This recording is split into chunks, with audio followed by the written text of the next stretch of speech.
Continuamos entonces con el doctor Álvaro Alexander Soto Carmona, con el tema ciberseguridad y geopolítica, desafiando los límites de la seguridad y la privacidad.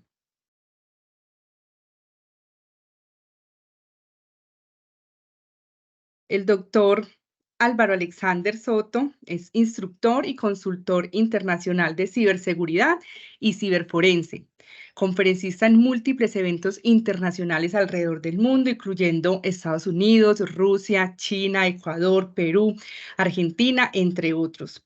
Ha entrenado ha entrenado a más de 55 países, consultor y formador y proveedor de servicios para investigaciones en fuerzas del orden, agencias de ley, inteligencia y antiterrorismo, así como otros proyectos gubernamentales. También es analista y asesor en investigaciones corporativas y de fraude, asesor técnico en la construcción de laboratorios de análisis digital y seguridad, intercepción legal, ciberdefensa, recuperación de medios, procedimientos de sala limpia.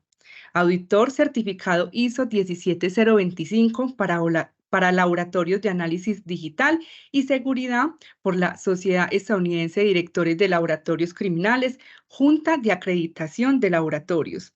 Está mencionado en Wikileaks como uno de los principales proveedores de capacitación y servicios para proyectos de defensa e inteligencia gubernamentales a nivel mundial. Doctor Álvaro, bienvenido. Doctor Álvaro, no lo estamos escuchando.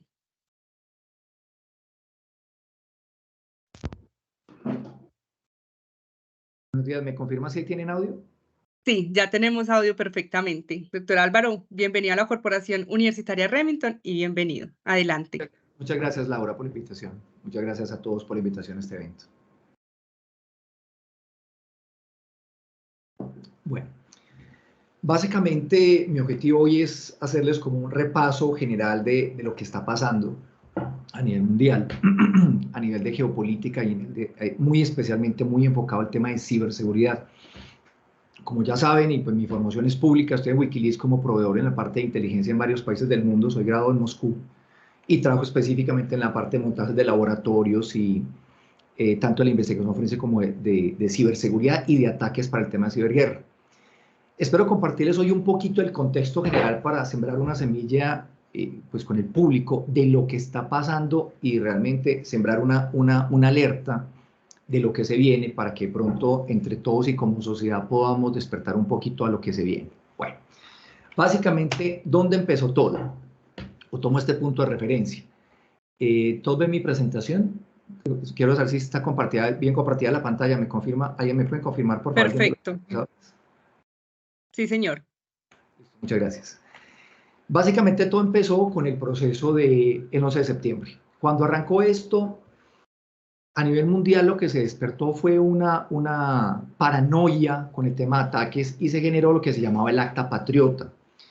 Un tema político todavía muy polémico, que varios países lo que hicieron fue copiarlo, y fue que bajo la figura o bajo la excusa del terrorismo, lo que hicieron fue generar leyes para poder interceptar a nivel digital prácticamente a cualquier empresa o individuo, prácticamente en cualquier parte del mundo, o en su momento, por lo menos, en los sistemas de Internet que cruzaran o atravesaran datos o almacenaran datos dentro de los Estados Unidos. Eso básicamente fue el primer experimento. Eso ha generado situaciones tan delicadas como las que pasó con AT&T, donde encontraron en San Francisco, por ejemplo, hackeos por el gobierno, autorizados por el gobierno, para puertas traseras para entrar a revisar todo lo que era en su momento las redes de Nextel o interceptar completamente los backbone de Internet. Aparte de eso, a nivel mundial, es bien conocido los casos de interceptación de los cables de fibra submarina por parte del gobierno norteamericano.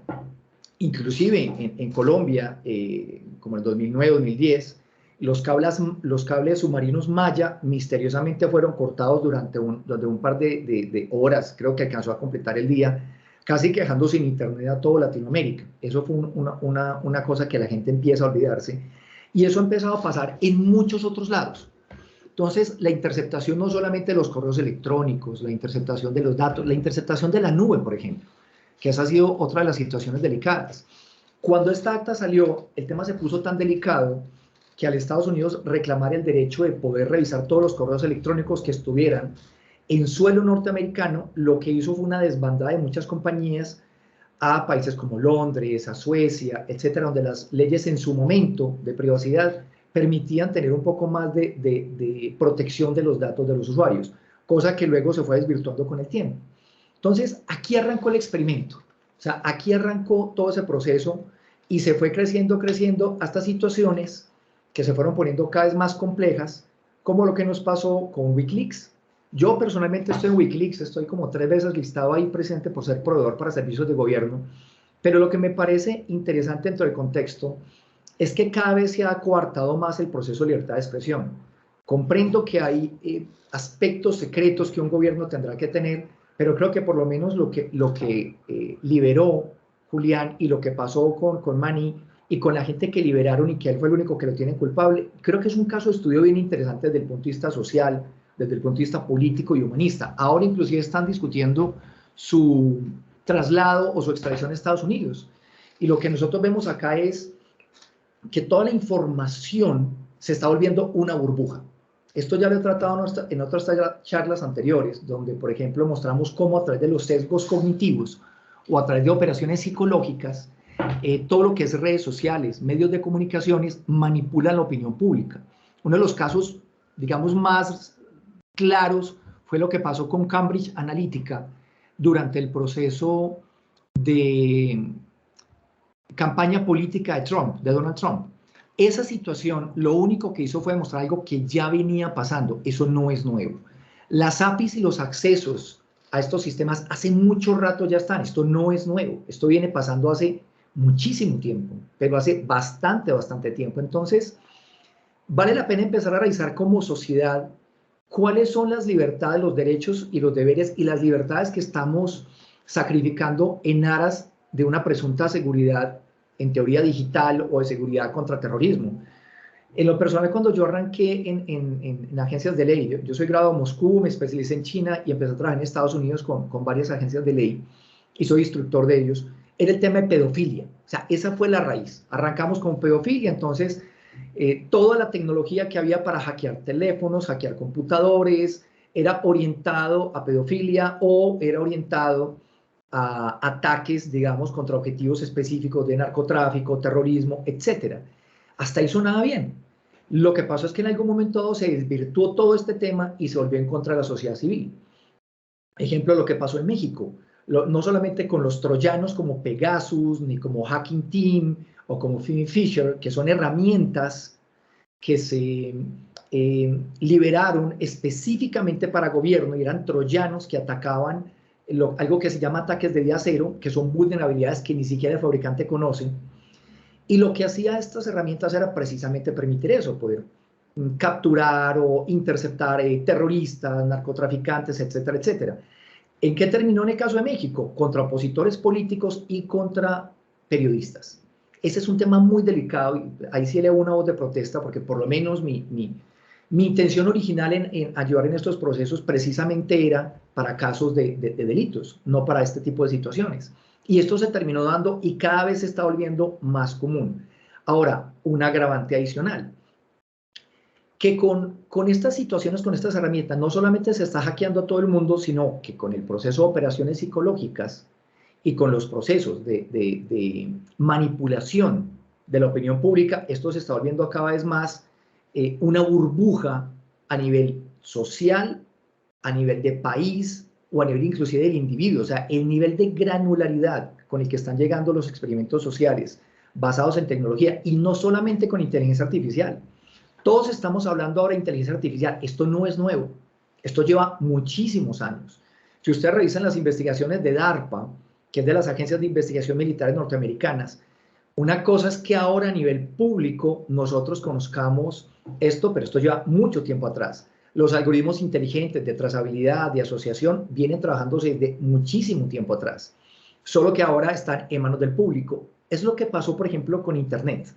Cuando Internet fue liberado por DARPA, que era una agencia militar, todo el Internet que usamos hoy en día, que fue liberado por una agencia militar norteamericana, porque era una red que buscaba una redundancia y una contingencia en caso de que hubiera una guerra nuclear y buscaban una forma de que el país pudiera seguir conectado, de ahí salió Internet. Algunos de pronto olvidan esta información, pero el Internet que en estos momentos cada uno de ustedes está usando en sus casas viene de origen militar y eso salió de DARPA. DARPA hace mucho rato viene trabajando con este tipo de cosas. Esto no es nuevo. Lo que es nuevo es que lo estemos sacando a los usuarios, pues al usuario de la calle, a la persona de común y corriente, o a nivel empresarial. ¿Esto qué es lo que está generando? Está generando un montón de experimentos sociales a nivel mundial de forma increíble. Y el mayor experimento social, aparte de lo que tenemos hoy en día en redes sociales y en las burbujas de información, son los conflictos de guerra.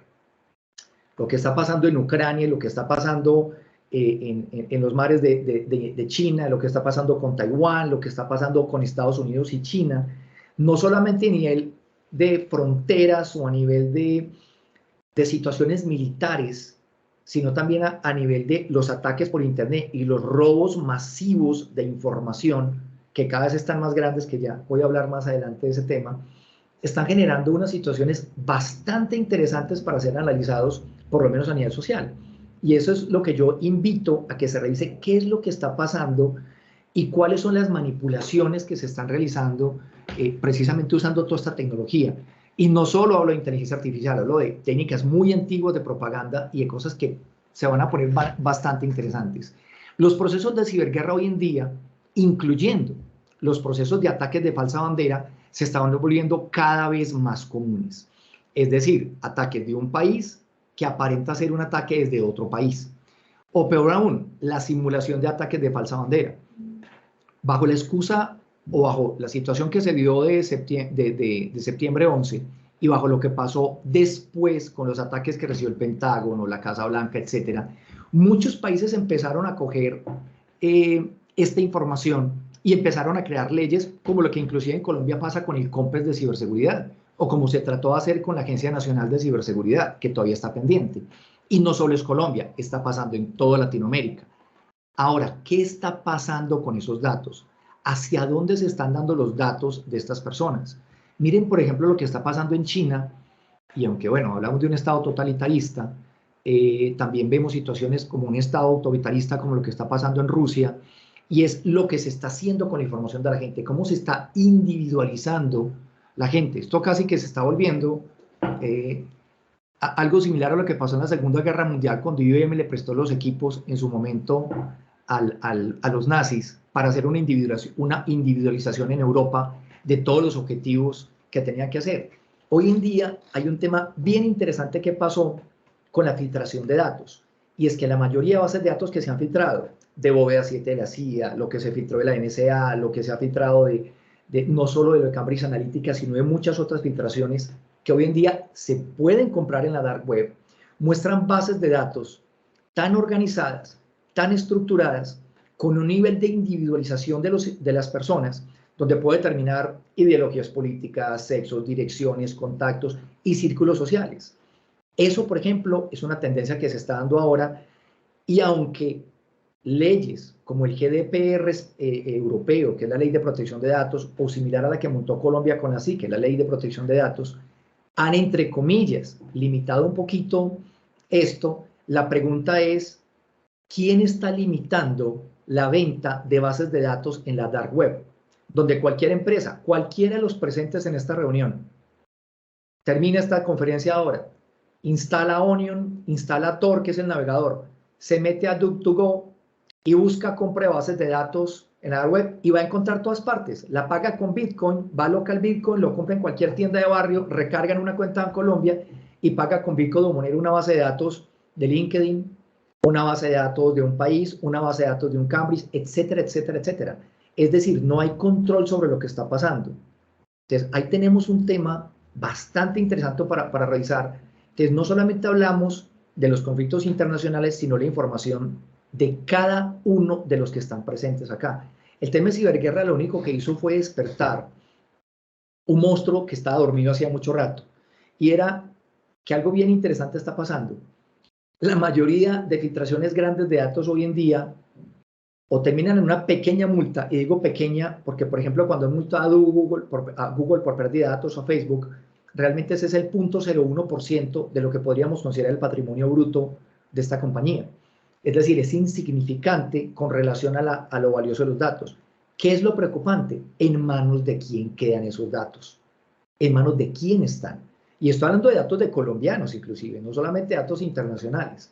Y de ahí que se hizo otro experimento bien interesante, que es el tema de las criptomonedas.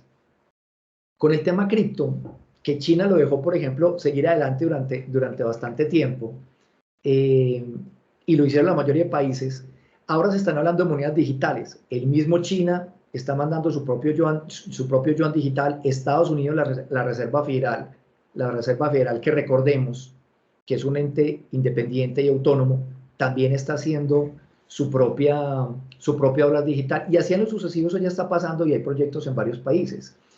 ¿Qué permitió hacer esto?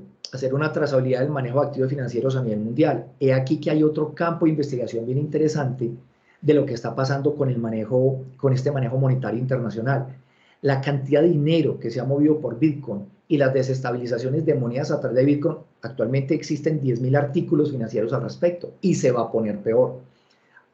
Y no hablo, y estoy hablando entre comillas, de la fase bonita, es decir, del Bitcoin oficial, del que se vende en la bolsa, del que se vende con exchange. No estoy hablando ni siquiera de los scam, como estos 120.000 colombianos que ahora resultaron estafados hace un par de días, que ahí salió la noticia, o le están robando desde hace una semana, de estos 6 individuos que acá en Colombia estafaron por 130.000 millones de pesos colombianos.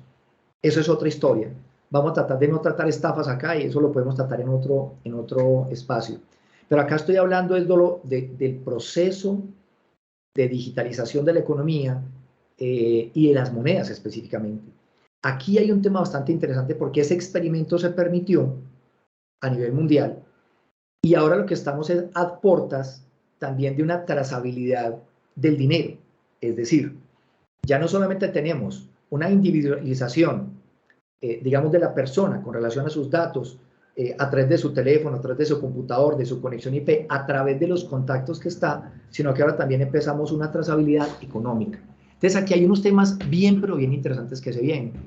Y de ahí ya llegamos a algo bien divertido, que es la IA. Con la IA, que ha sido extraordinario, he podido lograr escuchar algunos fragmentos de las charlas. Aquí hay una pregunta que es la única pregunta que quiero que la gente se haga, y es: ¿quién alimenta a quién? ¿La máquina alimenta al humano, y hablo a nivel de información, o es el humano el que alimenta a la máquina? Les recuerdo que todo esto está siendo basado en humanos. Todo esto está siendo 100% basado en humanos. Cuando cualquiera de ustedes entra a una página web y resuelve un CAPTCHA, la figurita, o identifique cuál es el taxi, la bandera, lo que sea, lo que están haciendo es que ustedes están alimentando a la máquina. Y es aquí donde está no solamente los sesgos, así como hay sesgos cognitivos para la parte humana, también tenemos sesgos cognitivos para las máquinas. Lo que mencionaron ya en conferencias anteriores, cómo al alimentar una máquina de una forma, de una palabra, se vuelve delicado. ¿Qué es lo que a mí me preocupa de esto? Y hablo estrictamente del sector defensa. Muchos de los sistemas de defensa para ciberguerra, para los temas de investigativos, o inclusive para armas, hablamos de drones manejados por inteligencia artificial. La pregunta es: ¿quién está alimentando esto? Es claro que ya se han declarado objeciones de conciencia por parte de programadores de Google, por parte de programadores de Microsoft, entre otros, para no alimentar estos sistemas de información. Estas son las noticias que a veces no hacen mucho ruido, pero que si buscan en Google van a poder encontrar ese tipo de cosas. Hay mucho programador que no quiere alimentar estas máquinas de guerra porque no se sabe lo que pueda pasar. Y no se sabe es porque no se sabe cómo, ni cómo se está alimentando, y no solamente cómo se alimenta, sino cómo va a reaccionar la máquina y cómo la va a reinterpretar. Les recuerdo que el software tiene una cosa que se llama parches, los parches, los famosos parches, que lo que corrigen son errores de programación. Las máquinas de interpretación de inteligencia artificial no están exentas de errores, no lo están. Entonces, aquí nos enfrentamos a un tema, pues no quiero ser trágico como la máquina Sky de Terminator, pero sí les puedo decir, estamos dejando análisis de información, análisis de datos, bloqueo automático de información como actualmente hoy en día pasa en manos de inteligencia artificial. Los bloqueos automáticos en redes sociales por parte de Facebook, Google, YouTube, etcétera, mejor dicho, Meta y Google, para hacerlo más corto, están generando unos temas muy delicados. Ya ha habido bloqueo de páginas válidas, humanitarias, con información fidedigna y real, bloqueadas de forma automática por el algoritmo. Entonces volvemos al punto. ¿Quién está alimentando los algoritmos? Y viene una pregunta importante. Como sociedad, ¿qué se está haciendo para definir unas reglas claras? Y no hablo solo de la ética y la moral, sino hasta herramientas técnicas para poder identificar cómo se va a definir la programación de esto. Aquí hay un tema bien divertido. En la última reunión, cuando todavía Putin podía salir de Rusia, se firmaron los tratados de reducción de armamento nuclear en su momento, pero sobre la misma mesa estaban los tratados de ciberguerra, que era definir las reglas del juego para que un país, al atacar a otro por internet, cuáles eran las reglas de la guerra, porque existen reglas de la guerra cuando se ataca un país con personas, con aviones, con armas, convencionales o no, pero no hay reglas claras de ciberespacio. Entonces, ¿qué es lo que está sucediendo ahora? Que estamos en un terreno donde no se ha querido regularizar y donde la sociedad, o por lo menos es mi perspectiva, es muy poco lo que está haciendo al respecto. Y hablo de personas como ustedes, como yo, como cualquiera que vea esta charla hoy, después, lo que sea, o las personas de a pie. Los datos que se están entregando en un teléfono celular, los datos que se le están entregando al gobierno, los datos que están permitiendo que se filtren los grupos sociales. Es decir, antes había por lo menos cierto grado de privacidad, ahora no lo hay. Y esto se está aprovechando en ciberguerra. Entonces, pongo un ejemplo bien sencillo. Monster.com es la base de datos más grande en Estados Unidos de hojas de vida. Es como, no sé, como el empleo en Colombia o, no sé, Computrabajo, alguno así. Y el punto es que cuando hackearon Monster.com, hackearon las hojas de vida federales. Entonces, identificaron a todos los empleados de gobierno que tenían su hoja de vida ahí, en todos los niveles, absolutamente todos, administrativo, militar, operativo, etc. Y eso después hasta se puede conseguir inclusive en la dark web. Entonces uno se pregunta, si estoy en una ciberguerra y tengo acceso a esa información, yo puedo hacer ataques específicos inclusive a nivel de individuos. Eso no está siendo regulado. Y de la misma forma, como se están robando la información, hablemos de una presunción en ciberguerra, porque esas bases de datos terminaron en Rusia, eso es lo único que se sabe del ataque, hay bases de datos donde la gente hoy en día no protesta. Facebook ha perdido más de 500 millones de usuarios en fugas de información. LinkedIn, que es la red profesional, tuvo una fuga de datos de más de 100 millones de datos. Y pregunto yo, ¿cuántas personas de acá que tienen LinkedIn o Facebook han hecho algo al respecto? ¿Dónde han rastreado sus datos? ¿Dónde está su información? Porque al perderse su nombre, dirección, teléfonos, grupos sociales, etcétera, no estamos hablando solamente que se perdió el correo. Un correo se reemplaza, pero la información de tu perfil, tus gustos, tus grupos, no. Y ahí es donde yo insto a que a nivel social, y me gustan estos espacios de charla y discusión, se pueda tomar decisiones de, bueno, ¿qué se va a hacer con esto? Es que no es solamente ver la noticia y olvidarse de ella mañana o pasado mañana. Si tus datos se filtraron, si tu información personal se fue, entonces, ¿qué sigue? O sea, ¿cuál es el proceso que sigue? ¿Dónde demandas? Aquí todo el mundo sabe que si aquí una empresa te llama ¿cómo se llama? Te llama a hacerte marketing y no tenía la autorización de tus datos personales, pues tú llamas a la Superintendencia de Industria y Comercio y pues se gana una sanción. Fin, así de sencillo. Y hay miles de ejemplos en noticias locales. Pero lo que me parece curioso es que cuando aquí tus datos se los filtró LinkedIn, los filtró Microsoft, los filtró, etcétera, bueno, en empresas que hay 10.000 tipos de ataques, la gente no hace nada, no indaga. Ni siquiera como país nosotros indagamos en protección de los datos de los ciudadanos, habiendo puntos de referencia. Porque mire lo que pasó en Brasil. Brasil, por ejemplo, fue de los primeros países que le dijo a Meta, antiguo Facebook, mira, quiero los datos de mis usuarios, de mis ciudadanos, para ser más específico, en territorio brasileño.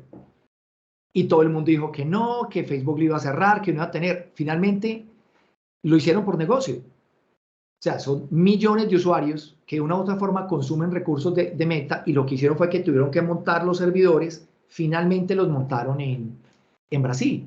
Rusia hizo lo mismo, entre muchos otros países que están. La pregunta es, ¿qué estamos haciendo en Colombia? ¿Dónde están los grupos que se pueden sentar y en estas charlas tan interesantes, con ponentes tan interesantes y con público tan interesante como el que está en estas charlas, dónde están haciendo algo para decir, venga, como país, ¿cómo protegemos los datos?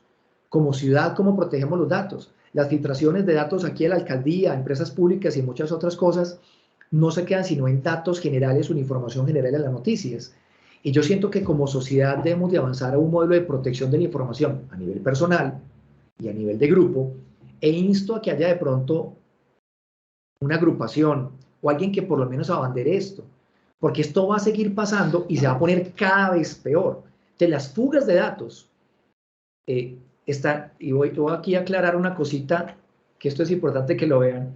Aquí están viendo tu información y la dark web, básicamente cómo se vende y el tipo de información y cuánto se puede comprar una base de datos en la dark web.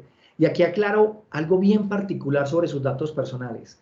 Las personas que creen que alguien se robó la base de datos y que nunca la usó, o que esos datos nunca llegan a tierra segura, lo que les estoy mostrando en pantalla es lo que vale que ustedes que se pueda comprar la información en la dark web.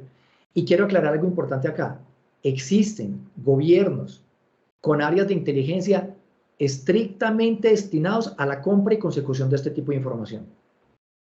Y como hablo de inteligencia, significa que no hay regulaciones desde el área judicial o regulaciones desde las capas altas de información o de protección de datos personales. Y así como hay gobiernos que compran esta información, cuya información es pública, nos encontramos con una situación más delicada, y es empresas y bandas criminales especializados en comprar esta información. Esto ligado a los procesos de inteligencia artificial, como los que tenemos hoy en día. Procesos donde, por ejemplo, se falsifica la voz, se falsifica la cara, se falsifica todo. Recordemos el deepfake de Tom Cruise, que es muy conocido. O sea, a la actriz, al actor ya le digitalizaron la cara y la voz, y han hecho videos con él mostrando cómo con inteligencia artificial se puede llegar a un nivel de perfección interesante. Entonces la pregunta es, ¿qué puede pasar con esto? Chicos, entonces, mi interés hoy es sembrar esta semilla. He trabajado en 50 países y cada vez que veo que esto se está poniendo peor, más información se filtra, menos personas se quejan. Más infiltración se filtra y hacen cosas con ellos y menos personas toman acciones al respecto. Entonces, ahora con el tema de inteligencia artificial es cuestión de tiempo, o sea, ni siquiera quiero hablar de años, porque esto está en un nivel tan exponencial que es cuestión de tiempo para que creen avatares digitales 100% con información de ustedes, donde un avatar sea capaz de responder nombre, dirección, teléfono, gustos, identificación facial, etcétera, etcétera. La pregunta es, ¿qué va a pasar cuando lleguemos a ese punto?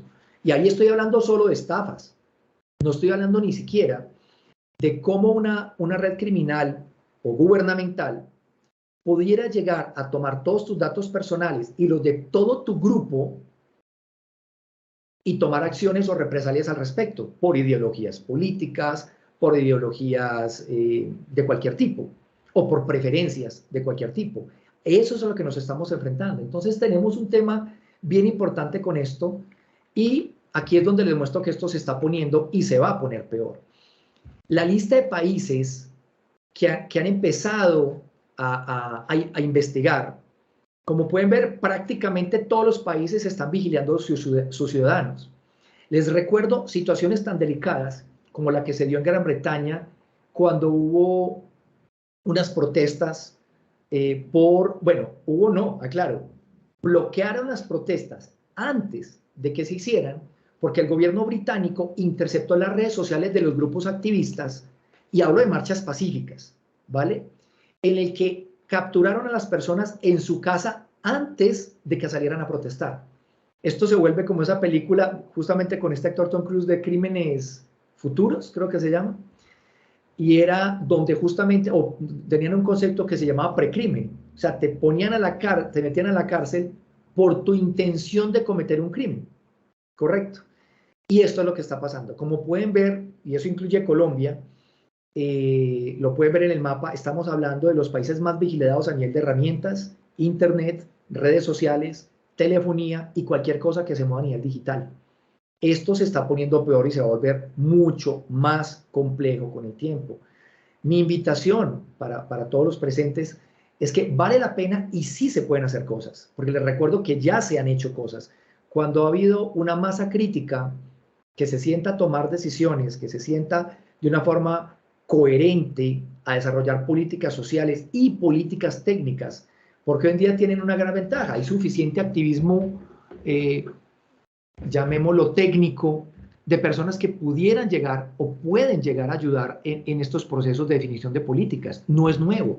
La IETF, que es la Internet Engineering Task Force, que es el organismo que define los estándares de Internet, son abiertos, cualquiera puede participar y en efecto muchas personas participan para desarrollar los estándares. Lo mismo que ISO.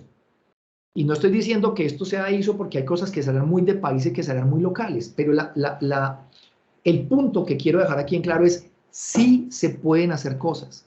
Muchas veces las personas creen que no se puede hacer y realmente sí se puede hacer.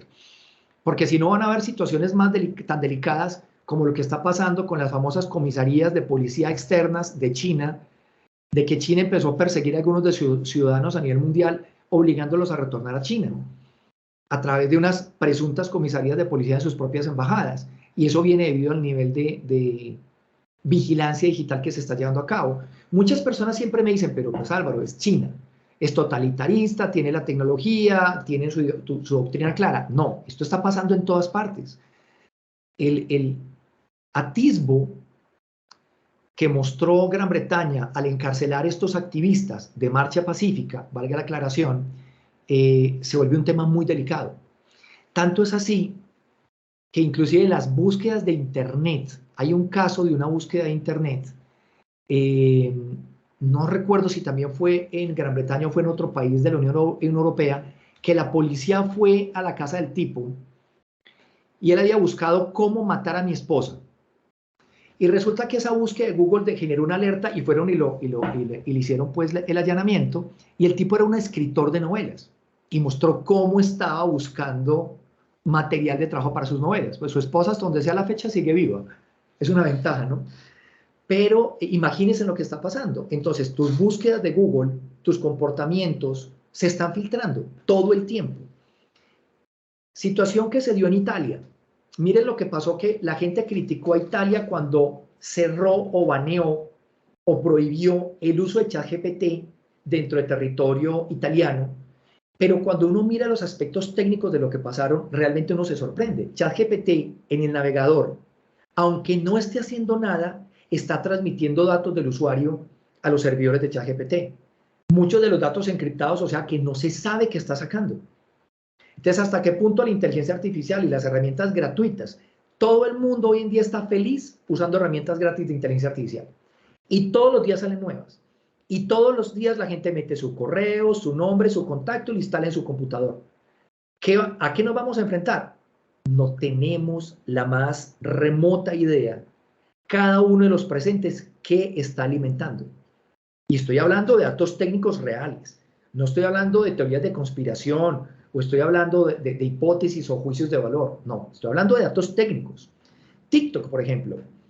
TikTok en una universidad alemana mostraron todos los datos que transmite de forma desautorizada el usuario, incluyendo y sin limitarse a la lista de contactos, geolocalización permanente, datos de navegación del usuario, entre muchas otras cosas, alimentando bases de datos en China. Y falta mirar dónde más. Y lo mismo lo hace Facebook. Y lo mismo lo hace WhatsApp.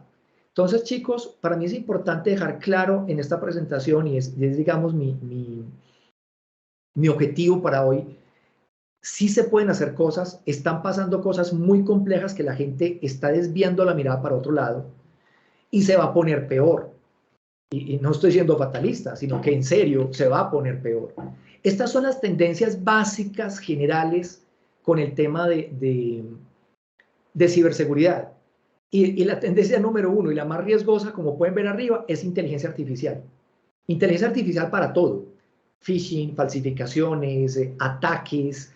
Y falta ahorita lo que estamos viendo, que son los ataques FUSI o ataques difusos, donde básicamente se pueden utilizar a nivel masivo para alterar o manipular información en redes sociales o informaciones en cantidades ingentes y alterar la opinión pública de una zona, de un pueblo o de un país, o frente a otros, como en efecto ya está pasando. El mayor experimento en estos momentos que hay de la guerra de propaganda en Internet se llama Ucrania y Rusia. Y hablo de parte y parte, porque los dos han estado haciendo propaganda con videos falsos, documentos falsos, fotografías falsas, e inclusive está clarísimo que se están generando miles de posteos en redes sociales, en cadenas de WhatsApp, en cadenas de Telegram, en muchos medios de comunicación, precisamente utilizando no solamente inteligencia artificial, sino herramientas básicamente de ciberguerra de propaganda. Entonces, chicos, lo que tenemos acá realmente es un tema bastante delicado, y el resto ni siquiera lo toco porque creo que ya lo conocen ustedes. Los problemas de la seguridad en la nube, los problemas globales, Internet de las cosas, desde un bombillo inteligente hasta un termostato para la casa, los nuevos teléfonos celulares cada vez más inteligentes y con más procesador que se vuelven más peligrosos para el usuario, los ataques a dispositivos móviles que están creciendo en unos niveles grandísimos, los ataques a la cadena de suministro, como pasó con la cadena de alimentos en Estados Unidos, o pasó con la cadena de gasolina de la costa este, que tuvo aviones detenidos en el aeropuerto John F. Kennedy, uno de los principales aeropuertos mundiales. Eso está pasando y se va a poner peor. El ransomware a la medida. Situaciones como lo que se da ahora con el ataque a IFX Networks en Colombia es solo la punta del iceberg de grupos criminales presunta o posiblemente patrocinados por estados o por grandes organizaciones criminales atacando objetivos cada vez más grandes. Lo que pasó con la cadena de suministro de carne en Estados Unidos y con el sistema de gasolina fue solo el experimento para demostrar que los gobiernos sí se pueden hackear. Hasta ese momento la política era de no negociación. Ahora ha habido tantos ataques a gobiernos que más de uno ha tenido que pagar secuestro de información con ransomware. Y eso obviamente sin contar la cantidad de miles de usuarios de a pie que están siendo atacados diariamente. Y las leyes de privacidad de datos están muy atrás, pero muy atrás de la realidad actual. Y los únicos que pueden hacer algo para que eso cambie son los ciudadanos de a pie. Si el ciudadano no toma conciencia sobre el valor de sus datos y sobre lo que está pasando, no solo con lo que ya se fugó, sino con los datos que todos los días, cada minuto, cada segundo, se filtra de su teléfono celular a la nube, a quién sabe dónde y a quién sabe quién, y con quién sabe cuál propósito, hasta que no tengan ese nivel de conciencia, señores, vamos a enfrentarnos al futuro con situaciones muy complejas, muy, muy, muy complejas. Bueno, sin contar ya el hackeo de vehículos y bueno, cualquier cantidad de ataques que se vienen. Pero lo número uno, chicos, o por lo menos chicos y chicas, lo que quiero dejarles por lo menos hoy entre el tintero es la situación tan delicada de lo que se viene. Si ustedes no toman conciencia de la protección de sus propios datos personales, no solo dentro de su propio país o dentro de su propia comunidad, porque eso incluye lo que ya ha pasado a nivel regional. Por eso mencioné los ataques a entidades departamentales y municipales, sino también a nivel de países. ¿Qué está haciendo como país para proteger la filtración de datos? Les recuerdo un caso divertido en Colombia, y fue cuando se filtró las primeras bases de datos de la registraduría, que fueron compradas por una compañía norteamericana y contenían la base de datos de las cédulas de todos los colombianos antes de que existieran las leyes de protección de datos personales. La pregunta es, ¿dónde está esa base de datos hoy en día? ¿Cuál es el propósito? ¿En manos de qué gobierno, gobiernos, empresas o personas está? Y la pregunta es, ¿quién está investigando eso? ¿Quién ha mandado un simple derecho de petición al gobierno o como institución o grupo de usuarios diciendo qué pasó con esa base de datos, dónde está, cuál es el uso, dónde está la defensa jurídica como país de mis datos como ciudadano. Y súmelen a eso el resto de situaciones que estamos esperando que se vengan con inteligencia artificial. Que todo el mundo, desafortunadamente en Internet hay una constante que nunca ha cambiado. Todo lo que suene gratis o suscríbete y te doy X, todo el mundo se mete. No importa si es un software de generación de imágenes de inteligencia artificial o ChatGPT para que me responda cosas, solo con el hecho de que te suscribiste ya te individualizaron o desde tu teléfono o desde tu computador, con tu correo electrónico y peor aún, con la forma de pensar o con las preguntas que estás haciendo. Porque el futuro de la individualización ya no va a ser como hoy en día una dirección IP, un registro, una red social. Estamos hablando de estilos de pensamiento. Y eso se vuelve muy delicado. ¿Y delicado por qué? Porque tú no sabes en manos de quién terminen esas bases de datos.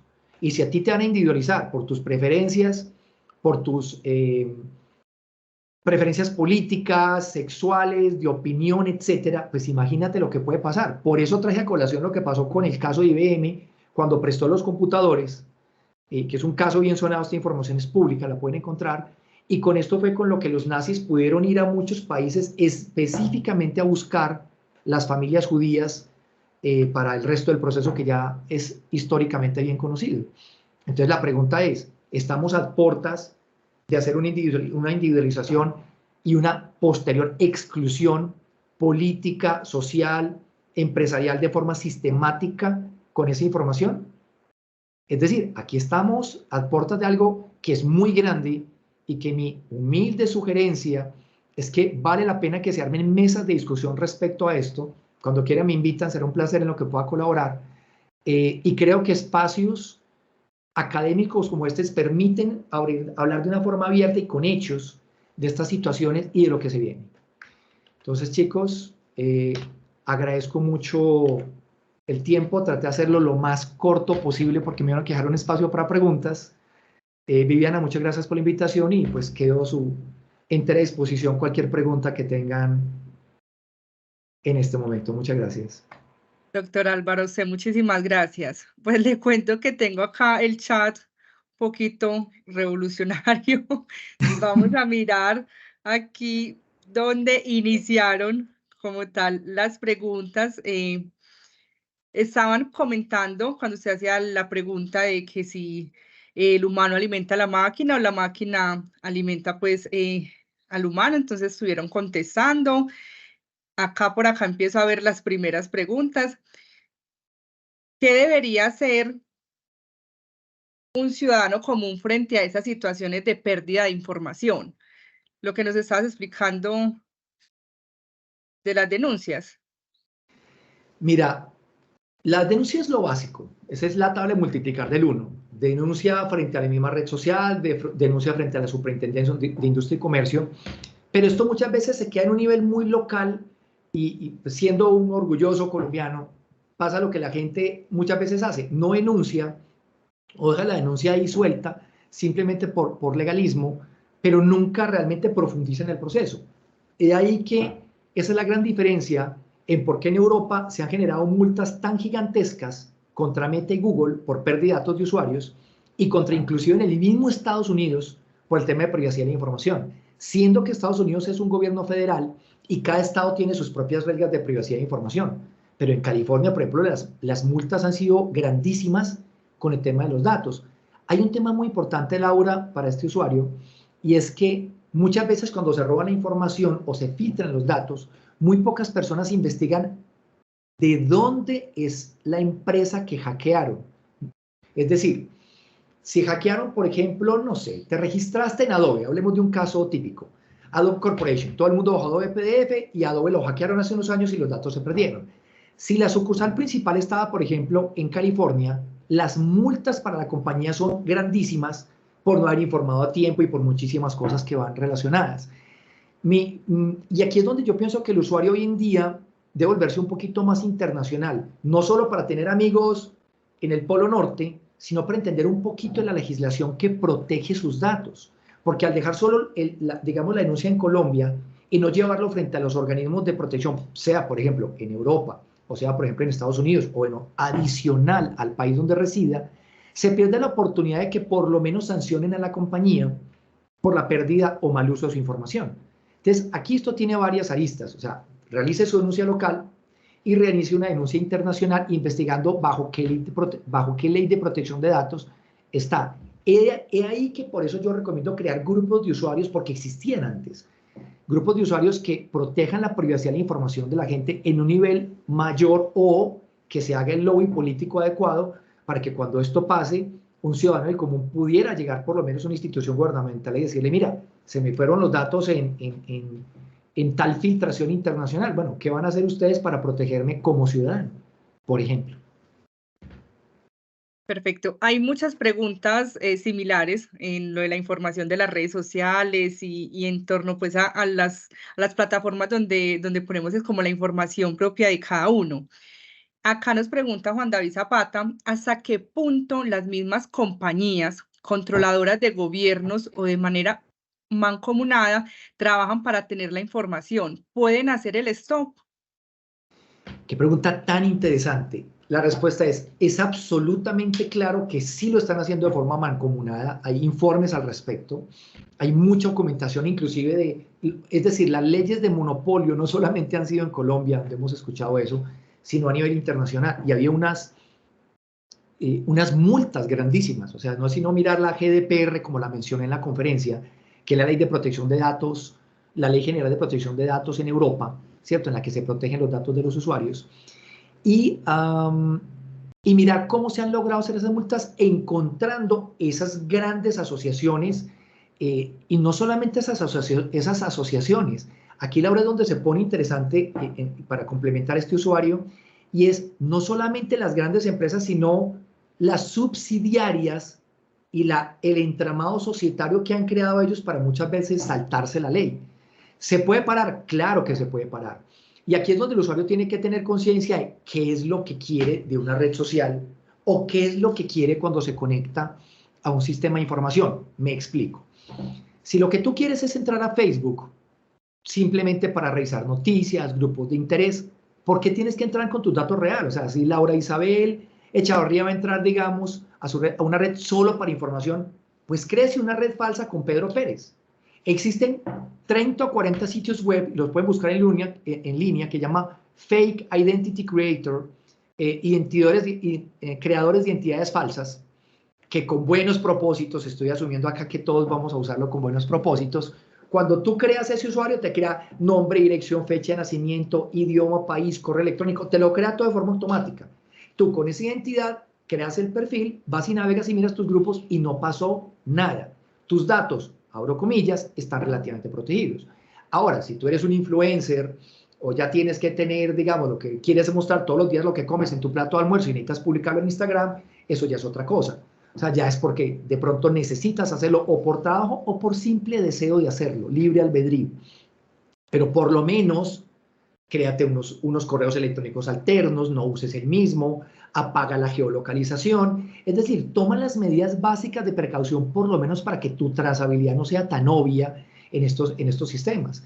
Muchas veces es mejor tener un segundo teléfono para eso inclusive. Y hoy, pues hablar de un segundo teléfono, hace 10 años era imposible por el costo. Hoy en día un teléfono te lo venden en el Ópera por 200.000 pesos digital. Es decir, por lo menos para los que están en Medellín.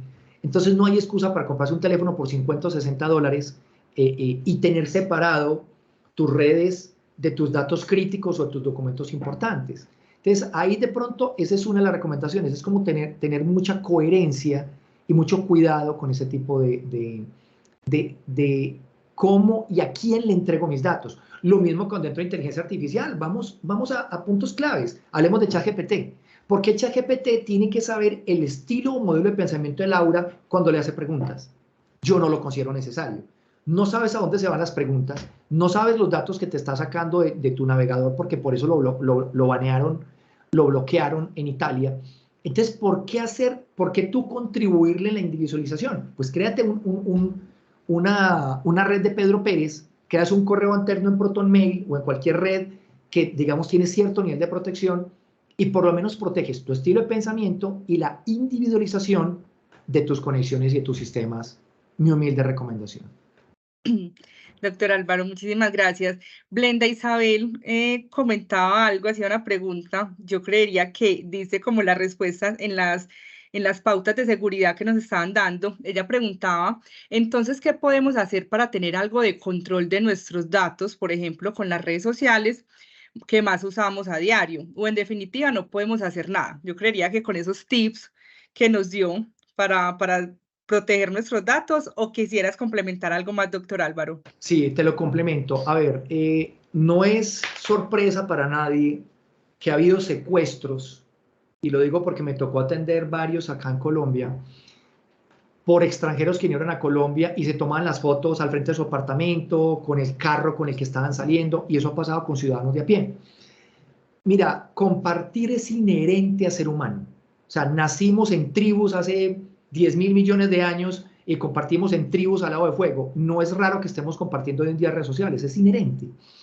El rollo es que al ser conscientes de la situación tan delicada que se está dando, porque hay gente que está cogiendo ese compartir y está haciendo fake news, está haciendo ataques, especialmente a las mujeres les hace muchas veces ciberacoso, es por lo menos ser cuidadoso. Hombre, no publiques el sitio de trabajo donde estás, no te tomes la foto al frente de tu casa. Si estás de vacaciones, pues publica las fotos después, porque es absolutamente claro que a mucha gente le han vaciado el apartamento, porque publican las fotos en redes sociales que están de vacaciones y dicen, volvemos en tantos días a la casa, y cuando vuelven ya no hay apartamento. Bueno, por lo menos las paredes y las puertas están, pero el resto del contenido no. Entonces, yo pienso que ser prudente, cuidadoso y aplicar sentido común a lo que se entrega y lo que se programa, ¿cierto? La otra, el tema de la geolocalización.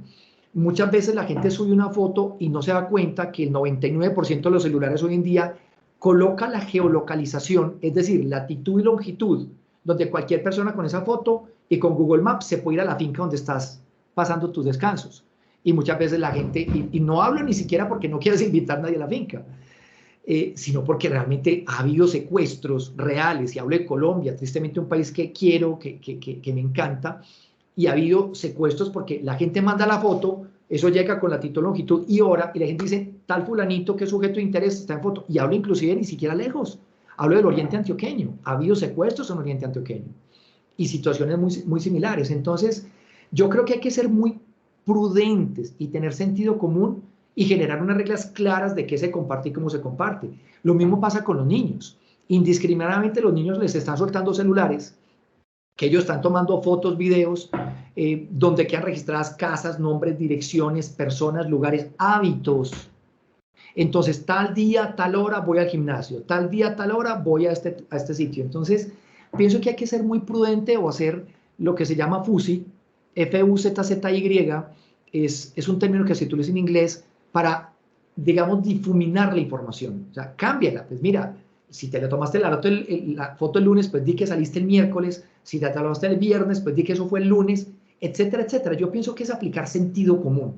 ¿Por qué? Porque tienes que ser realista de que hay suficientes bandas de crimen organizado, y ya no estoy hablando solamente a nivel corporativo, como te rastrean tus gustos y tus preferencias y te individualizan, sino que hay un tema delicado muy especialmente en tierra latinoamericana sobre el tema de crimen organizado y lo que pudieran llegar a hacer con esa información.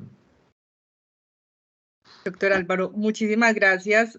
Voy, creo que terminando con una pregunta, tengo más, pero voy a terminar nos con quedan esa. todavía 6 minuticos, aprovechemos hasta las 11, que aprovechemos. Rápido, para dejar espacio. Doctor Álvaro, sí. ¿Considera usted que queda en entredicho el tema de la inteligencia artificial, entre otras tecnologías, como beneficio para la humanidad?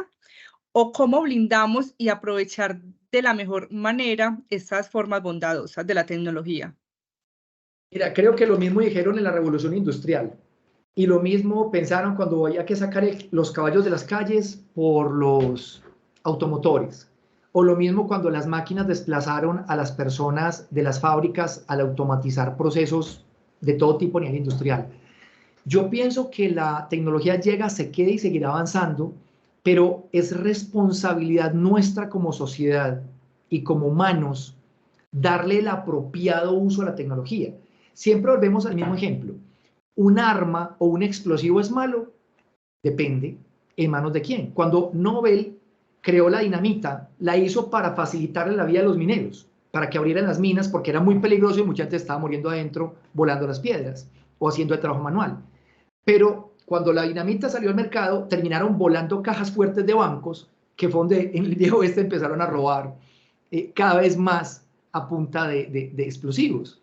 Un arma en manos, digamos, de un agente de una autoridad de ley competente, hago la aclaración, pues puede ser muy bueno para proteger una ciudad, una persona, etcétera. En manos de una banda criminal, pues hablemos de fleteo. Creo que eso lo dice todo.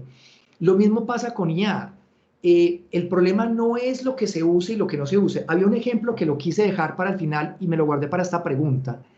Y era un ejemplo muy delicado que abre una puerta extremadamente importante, y es una empresa en Europa, un grupo de investigadores en Europa, colocó inteligencia artificial a crear armas químicas con IA.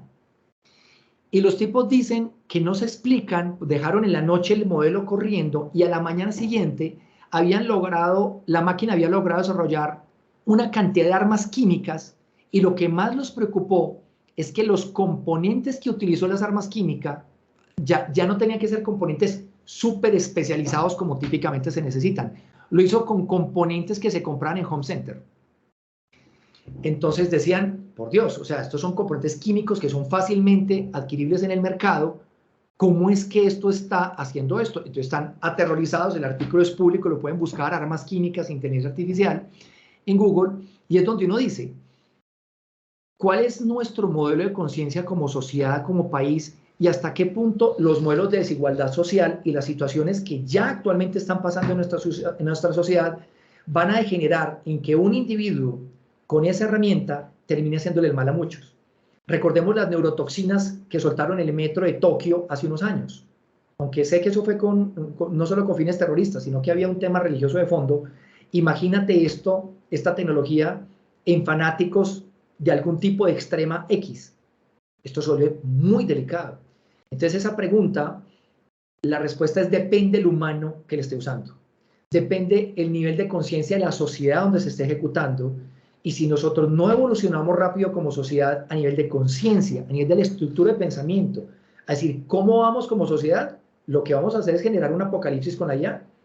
Y no estoy siendo trágico, estoy hablando de situaciones reales. Si este método de creación de armas químicas con IA, como lo hicieron en Europa hace un par de semanas atrás, llega a malas manos y lo pueden hacer de cualquier forma, imagínate hasta dónde podemos llegar los niveles de terrorismo.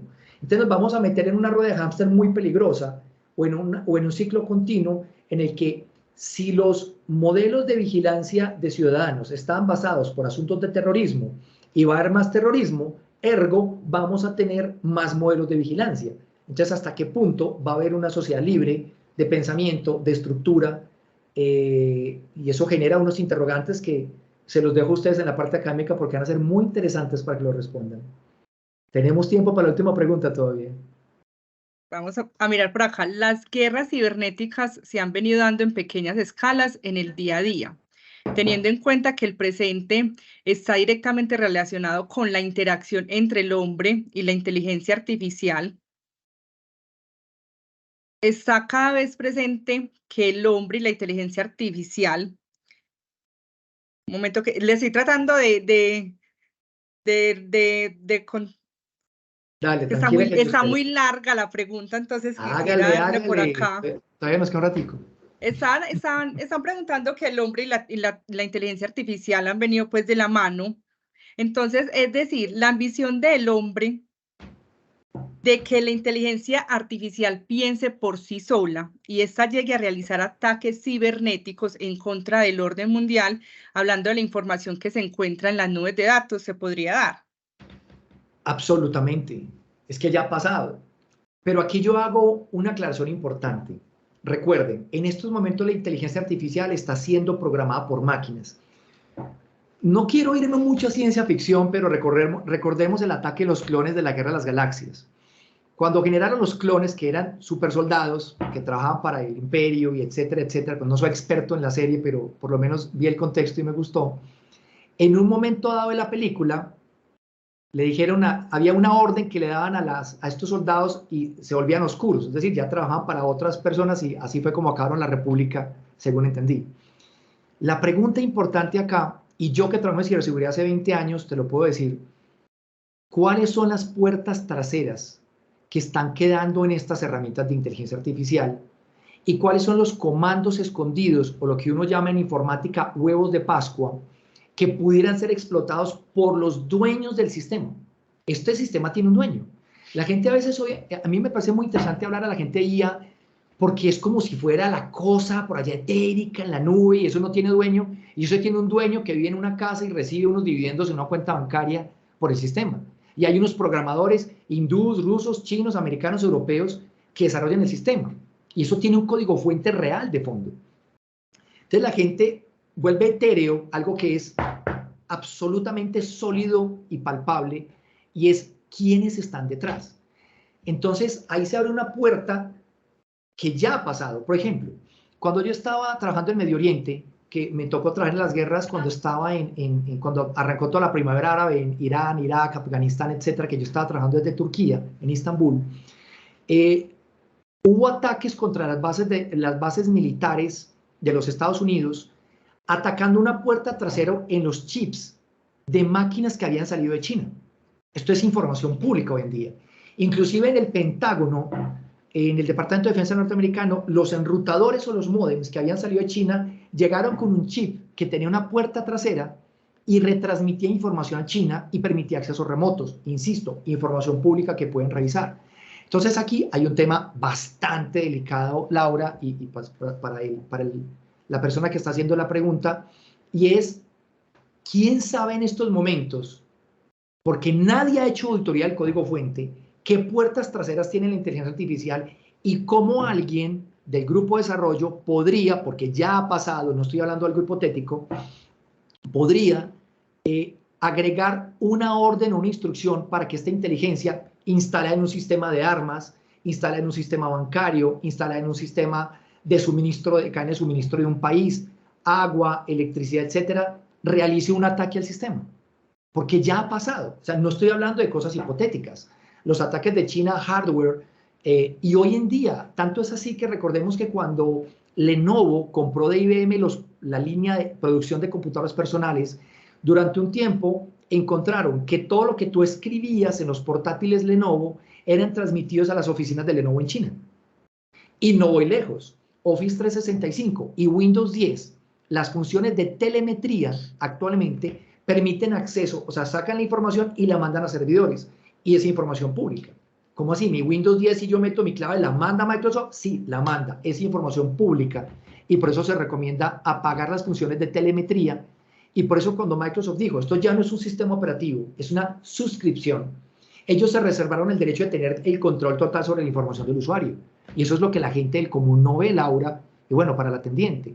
Entonces, ¿puede pasar?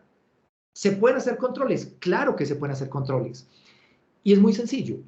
Así como el software de centrales nucleares tiene unos criterios muy claros de auditoría de creación del software, si uno coge esos controles que ya existen, no son nuevos, no hay que inventárselos, y se los aplica a uno esto, pues hombre, podría haber una disposición clara de qué es lo que está atrás del código fuente, pero eso no se está haciendo.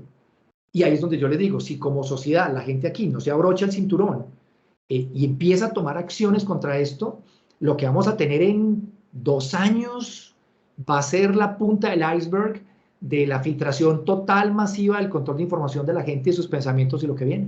Entonces es un tema bien interesante. Doctor Álvaro, muchísimas gracias nuevamente.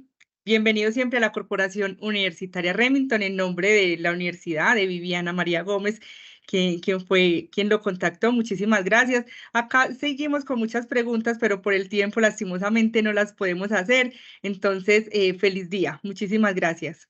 Vale, muchísimas gracias. Los que quieran me pueden contactar después de redes, ya saben que @sototech, ahí me encuentran en Instagram, en bueno, cualquier parte, o si no, Viviana les comparte los datos en la presentación. Será un placer en lo que les pueda colaborar. Muchas gracias a usted. A ustedes, gracias por la invitación.